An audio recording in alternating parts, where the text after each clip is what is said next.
A human married the general's rejected daughter. Then the galaxy learned who she really was. The aide did not even look at her when he said her name. That was the thing that got me. I had been sitting in the back of the diplomatic chamber for 40 minutes, listening to Ambassador Korath explain, in the most polite language possible, that the Keth Alliance was offering a marriage arrangement as a gesture of goodwill between our peoples. He used the word goodwill 4 times. He smiled every time he said it. The whole room understood what the arrangement actually was. A disgraced female from a powerful Keth family. A problem wrapped in silk and handed off to whoever was foolish enough to take it. She was standing 3 feet from the ambassador. He did not introduce her. He referred to her as the arrangement. When he finally said her name, Sarava, he said it the way someone reads a file number out loud. Not like a person, like a label. I raised my hand. Every human in that room turned to look at me. My commanding officer, Director Lena Marsh, closed her eyes slowly. The Keth delegation went very still. Ambassador Korath blinked twice, and then smiled in a way that did not reach his face at all. My name is Calder Wynn.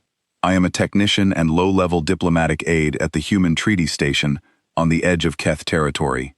I am not a soldier. I am not a strategist. I fix communication arrays and proofread treaty documents and make decent coffee by any species standard. I had no business raising my hand. I raised it anyway. Sarava looked at me for the first time. Her eyes were dark and steady, and she had the expression of someone who had learned to expect nothing and had not yet decided what to do with an exception. They processed the arrangement in 2 hours. I signed 3 forms, she signed 1. The aide brought her 1 bag to my quarters and left without saying anything to either of us. I made 2 cups of tea, put 1 in front of her, and asked what she liked to eat. She stared at the cup for a long moment. Then she said, very quietly, that she had not been asked that in some time. I told her I was asking now. That was the beginning.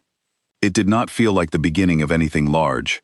It felt like 2 people sitting in a small room with hot drinks, figuring out how to share a space without getting in each other's way. I noticed things about her over the following weeks, in the way you notice a sound that keeps being slightly wrong. She was too fast, not physically, mentally.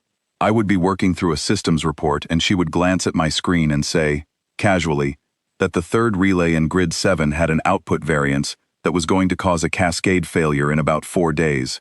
She would say it the way someone mentions the weather. I would double-check her, because of course I would, and she would be right. Every time. I asked her once how she had spotted it. She said she had read the baseline spec document when she arrived. Once. 3 weeks prior. I started paying closer attention. There was a supply dispute between 2 alien trading outfits that had been stuck in arbitration for 6 weeks. Nobody could agree on the applicable freight law because the cargo had passed through 3 different jurisdictions. Sarava sat in on one session as a silent observer. Afterward, she mentioned to me, while washing dishes, that the Velian Compact's transit charter from 11 years ago had a subsection that covered exactly this situation, and that if someone cited it, the case would resolve in about a day. I asked how she knew the Velian transit charter. She said she had read it once, years ago, out of curiosity. I sat with that for a while. Then I went to Director Marsh. Lena Marsh had been running the treaty station for 9 years. She was small, precise, and had the kind of patience that came from watching interstellar politics move like cold tar for almost a decade. She listened to everything I said without interrupting. When I finished, she leaned back in her chair and looked at the ceiling. She said, slowly, that what I was describing sounded like a perfect recall cognitive profile, extremely rare, documented in a handful of cases across several species. Individuals with that profile could access anything they had ever read, heard, or witnessed with total accuracy, and they could cross-reference it automatically without any effort. She said it was, in practical terms, one of the most significant individual cognitive advantages in the known galaxy. I said, yes, that was what I was describing. She said, and the Keth general told everyone she was defective. I said yes. She asked me if Sarava had told me why. I went home, and I asked her directly. We had been living in the same quarters for 6 weeks by then. She had started correcting my grammar in treaty documents, which I had not asked her to do, and which had improved my approval ratings with the senior staff considerably. I made dinner, and I sat across from her, and I asked her what had actually happened. She was quiet for a long time, long enough that I thought she was not going to answer. Then she told me. She had been born with the recall. Her father, General Aldrich Thalvorn, had figured it out when she was young. At first he had been interested, then he had run some tests, then he had gone very quiet for a long time, and after that, things had changed. Because what she could recall, without any effort at all, was everything she had ever witnessed, including the years she had spent near her father, including the conversations she had overheard, including the summit 11 years ago, where the general had taken credit for a treaty negotiated entirely by a subordinate officer who had since died, including the battle he was decorated for that his fleet had not actually won, including the names, dates, and exact words of every deal, every falsified report, and every conversation where he had constructed, piece by piece, the career that made him the most powerful military figure in the Keth Alliance. She was 7 years old when she first understood that her father was afraid of her. She was 12 when he made the decision to remove her from any position where she could ever be a credible witness. He could not have her disappear. That would raise questions. Instead, he ran her through every military assessment the Keth used for advancement and ensured, through his influence over the evaluation process, that she scored below threshold in every category that mattered. He declared her a cognitive failure, a disappointment. He said it publicly enough and consistently enough that it became the accepted fact. Then he arranged for her to be posted somewhere quiet and forgotten, and eventually he arranged for her to become the arrangement. She told me all of this in a flat, even voice. Not because she did not feel it. I could see she felt it. But she had spent years deciding how to carry something that heavy, and she had settled on carrying it upright, rather than letting it bend her. I sat there for a moment. Then I said the most useful thing I could think of. I said, "We need to talk to Lena." Director Marsh heard the full account the next morning. She asked 3 clarifying questions, all of them precise and legal in nature. Then she called in our station's treaty counsel, a woman named Petra Oakes, who had 15 years of interspecies law behind her, and the demeanor of someone who had heard everything and was still capable of being genuinely interested. Petra listened without moving. When Sarava finished, Petra said, quietly, that this was one of the most significant evidentiary situations she had encountered in her career. She asked Sarava if she would be willing to testify before the Interspecies Treaty Commission. Sarava said she had been waiting for someone to ask her that question for most of her adult life. The commission session was scheduled inside 3 weeks. The Keth delegation received formal notification through the standard channels, which meant General Thalvorn received notification. He responded, first with a request to have the session postponed on administrative grounds. Petra filed the counter-argument in 4 hours, and the commission denied the postponement. Then he sent a formal communication requesting Sarava be returned to Keth medical jurisdiction for evaluation of her cognitive stability. She was, he argued, a troubled individual whose recall was not reliable memory, but a form of confabulation, and who had been manipulated by humans acting in bad faith. Petra drafted our response. It was 5 pages long, precise, and courteous, in the way that very sharp things can be courteous. It noted that Sarava Thalvorn was now Sarava Wynn, a legally married spouse of a human citizen, and that jurisdiction over her person rested with human authority. It invited the Keth medical authorities to submit any examination requests to the Joint Human Neutral Oversight Committee, which would conduct any evaluation under the Commission's neutral protocol. It ended by expressing our full confidence in the Commission's process and our eagerness to proceed. The General's reply took 8 hours. It was 4 pages long. We read the first 2. I am going to be honest about the Commission session itself. I prepared for it the way you prepare for something that matters enormously, and that you have no real control over. I checked that everything Petra needed was in order. I made sure Sarava had eaten that morning. I sat 3 rows behind her in the chamber, and I told myself, repeatedly, that she did not need me to do anything except be present. She did not need me to do anything except be present. She testified for 4 hours and 11 minutes without notes, without pause, and without a single moment of uncertainty. She began with the summit 11 years ago. She gave the date, the location, the exact attendees, the seating arrangement, the order in which people spoke, and every word that was said by every person in the room.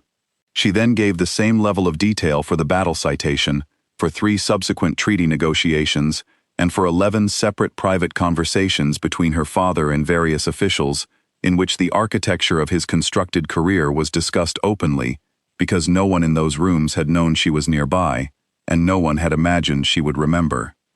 The Keth delegation objected 14 times. The commission chair overruled every objection. By the second hour, the chamber was quiet, in the way that very large spaces get quiet when everyone in them understands that something is happening that cannot be undone. She did not perform. She did not raise her voice. She stated facts in the order they occurred and stopped when there were no more facts to state. The commission's recorder noted afterward, in the official transcript, that her testimony had the structural consistency of a primary source document. That was the legal term for it. What it meant in plain language was that she was not recounting. She was replaying. The general made one more move. He called a press communication in which he described his daughter as a victim of human manipulation, a vulnerable individual who had been exploited by foreign interests and whose testimony was the product of a delusional state induced by trauma. He called for her to be brought home. He used the word home 4 times. Prelate Awesome, of the Velian Compact, one of the 3 neutral commission members, made a public statement in response. It was 3 sentences long. It noted that the commission had received the general's concerns. It noted that the commission's evaluation protocol was fully capable of assessing the reliability of any testimony.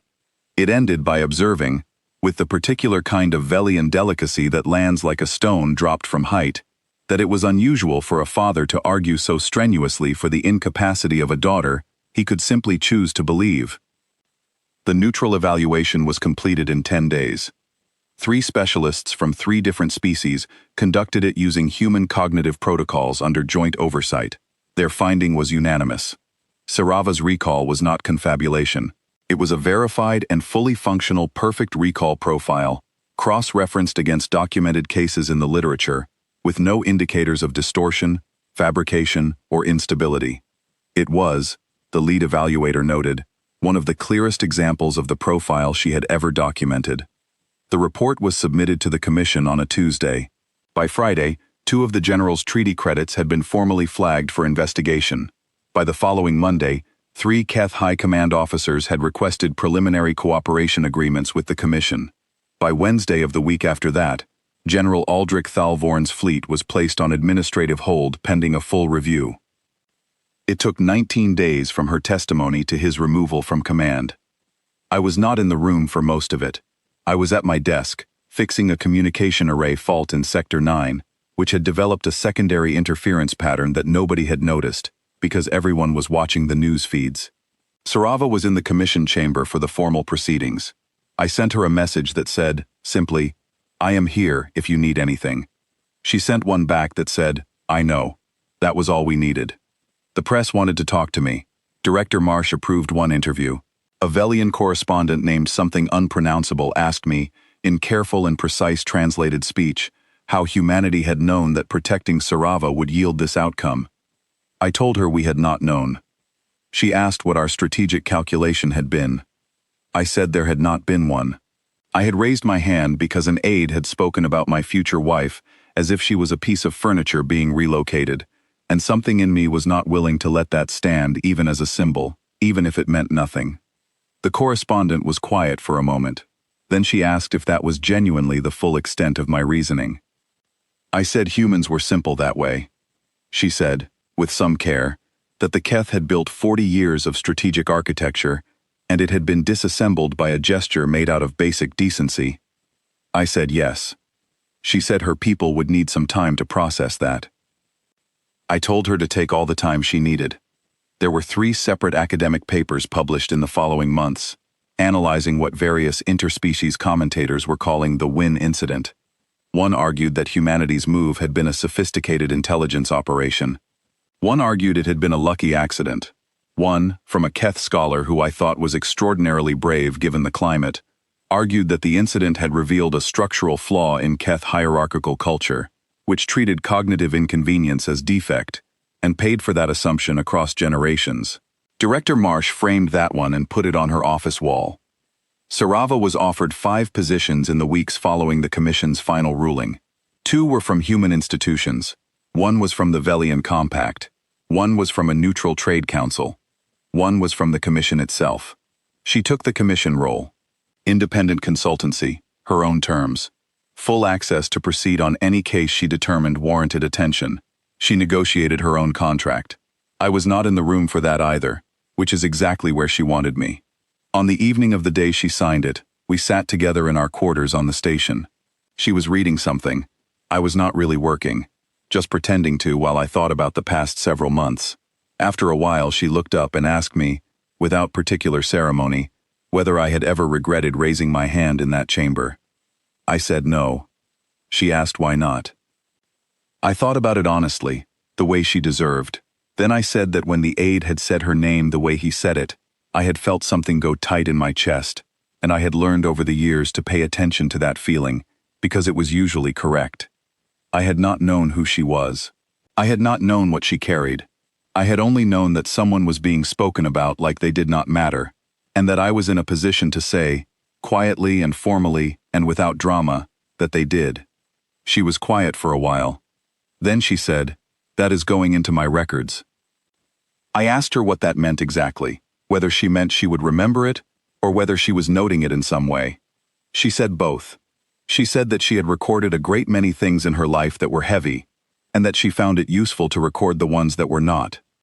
I did not know what to say to that, so I said nothing, and we stayed in the quiet for a while longer, which was one of the better things about us. We had both learned early how to be still. We had both learned that the loudest moments were not always the important ones.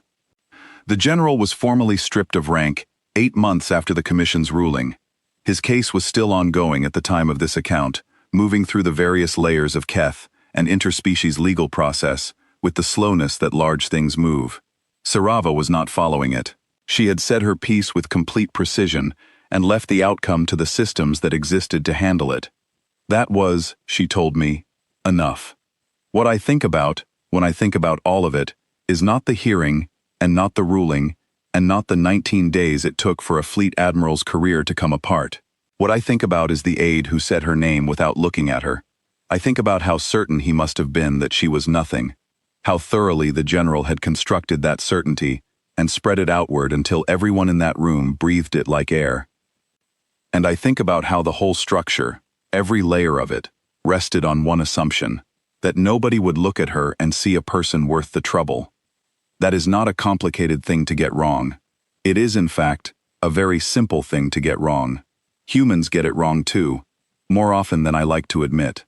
But we have a long enough history of the consequences that most of us develop a particular reflex, a small interior alarm that goes off when someone is being made small for someone else's convenience.